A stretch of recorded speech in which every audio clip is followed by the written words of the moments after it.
Hi, hello, నమస్తే. ఒక మంచి విషయం. కాలం ఎంతో విచిత్రమైంది చూసావా మిత్రమా? ఎక్కడో ఉండేవారిని మన జీవితంలోకి పంపిస్తుంది. కానీ తన పక్కన ఉండే అదృష్టం మాత్రం లేకుండా చేస్తాడు ఆ దేవుడు.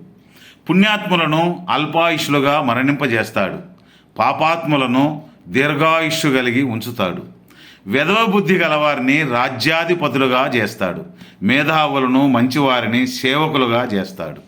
వినాయక నవరాత్రులకు రికార్డు డ్యాన్సులు, సినిమా పాటల డ్యాన్సులు వినవలసిన దుస్థితికి వచ్చాం మనం. అందుకే మిగతా మతాల వారు మనల్ని హేళన చేస్తున్నారు. అంత దిగజారిపోయింది హిందువుల పండుగలు. వినాయక మండపాల్లో ఒక భగవద్గీత, లలిత, విష్ణు సహస్రనామాలు, ఆదిత్య హృదయం, రామాయణం వంటివి చాగంటి గారితోనో గరికపాటి వారితోనో ప్రవచనాలు పెట్టి రోజుకొక అధ్యాయం నవరాత్రులు వినిపిస్తే ప్రజలకు పుణ్యమైనా వస్తుందని నా యొక్క విజ్ఞప్తి మిత్రులారా. ఈ రోజుల్లో అలా చేసేవారు ఎవరున్నారు? అంతా కలి తాండవిస్తున్న రోజులు.